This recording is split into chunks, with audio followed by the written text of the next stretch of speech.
মিরেশ্বরাই উপজেলা বিএনপির যুগ্ম আহ্বায়ক 4 নম্বর দুম ইউনিয়ন বিএনপির আহ্বায়ক আজিজুর রহমান চৌধুরীর নেতৃত্বে 4 নম্বর দুম ইউনিয়ন অনুযায়ী শোভাযাত্রা এবং সম্প্রীতি সমাবেশ অনুষ্ঠিত হয়।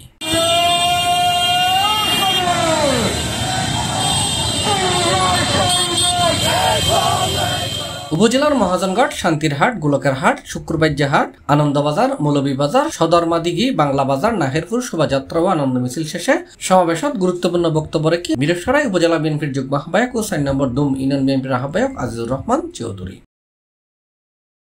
এই সময় উপজেলা বিএনপি সদস্য দিদারুল আলম, 4 নম্বর দুম ইউনিয়ন বিএনপির যুগ্ম আহ্বায়ক ইব্রাহিম কালেদ হক সাহেব, যুগ্ম আহ্বায়ক দুলাল, যুগ্ম আহ্বায়ক হারুনুর রশিদ, 4 নম্বর দুম ইউনিয়ন বিএনপি সদস্য শাহাদাত হোসেন দিলশাদ, রাশেদ পারভেজ, শহীদুল্লাহ, চট্টগ্রাম উত্তর জেলা ছাত্র দলের সহ সাংগঠনিক সম্পাদক মোহাম্মদ তারেকুল ইসলাম তারেক, মিরেশ্বরাই উপজেলা ছাত্র দলের সভাপতি সরার হোসেন রুবেল, মিরেশ্বরাই উপজেলা মুক্তিযুদ্ধ প্রজন্ম দলের সভাপতি গোলাম আজাদ সুজন, 4 নম্বর দুম ইউনিয়ন যুব দলের সদস্য সচিব ইকবাল হোসেন, যুগ্ম আহ্বায়ক শাকাওয়াত রানা,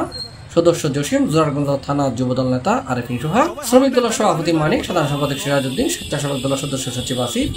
বিএনপি নেতা মান্নান, স্বপন, মাইনুদ্দিন সহ ছাত্রদল, যুবদল এবং বিএনপির অসংখ্য নেতা এবং কর্মীও উপস্থিত আছে। C+ চট্টগ্রাম।